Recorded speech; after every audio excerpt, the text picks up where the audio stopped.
Hello, gorgeous. Okay, so if you want to elongate the look of your eyes for a more feline look, this video should be really helpful.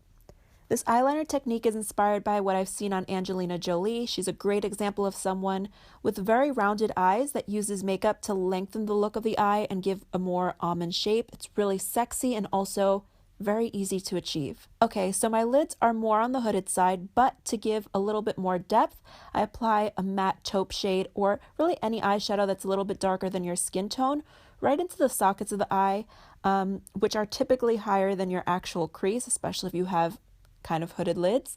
This is going to give your eyes more depth and more lid space to play with eye makeup. I know this isn't about eyeliner, but just a little bonus tip I thought I'd throw in. So, while Angie's eyes are overall very rounded, she does have a nice point at her inner corners naturally. To enhance mine, I like to take a very small angled liner brush. This one's by Sigma, and I dip it into a dark brown eyeshadow and tap off any excess, and I create a little point there. It helps if you dampen the brush a little bit if you want more precision, and also if you're worried about fallout. I also love to have cotton swabs nearby just to clean up any imperfections, but the point is you want to kind of elongate the tear duct just a little bit. You don't want to overdo it.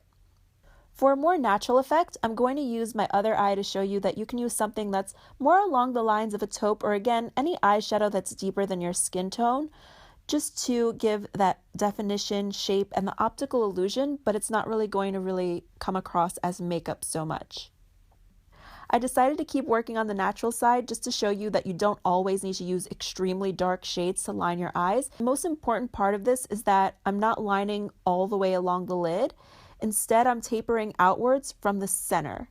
This is going to enhance the outer part of your eye, making it look longer and more cat-like. You can blend that out with a pencil brush for a more blurred effect. But if you want to add a little bit extra definition, you can use a darker eyeshadow just to go over that, but you want to keep really close to your lash line this time. I find that it's a lot easier to do this in kind of like a stamping motion as I go across. Again, a pencil brush is going to help you blend things out. Next, just apply your mascara and you're set for a more daytime soft look. I felt like the liner was a little too dragged out though for daytime, so I just cleaned up a little bit with a cotton swab.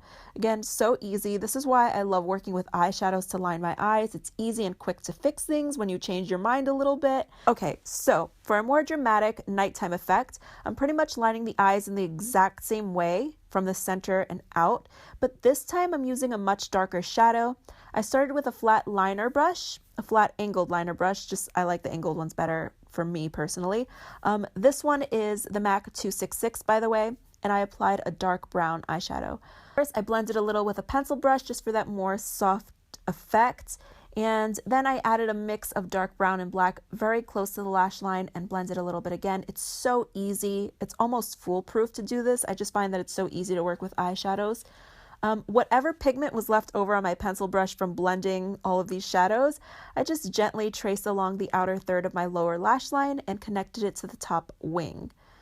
Then go ahead, apply your mascara, and feel free to line the inner rims of your eyes if you want to. If your eyes aren't exactly the biggest, like mine aren't the biggest eyes ever, so I usually don't like to wear black on my inner rim as it can make them look a lot smaller. So instead, I'm just gently going along the waterline with a black pencil, just so there's a little something there, but I'm not getting the full-on pigment that's going to, kind of shrink the eyes a little bit. To finish things off, I love to take some false lashes. These are the Ardell Wispies. They're some of my favorite lashes, honestly. But I cut off the outer thirds of them before attaching them to the outer corners of the eyes. Again, the more you emphasize the outer corners, the more of a feline effect you're going to get.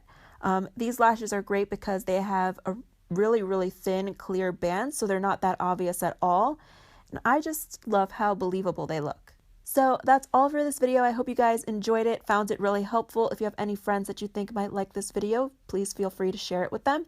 And as always, I look forward to talking to you again very soon. Bye.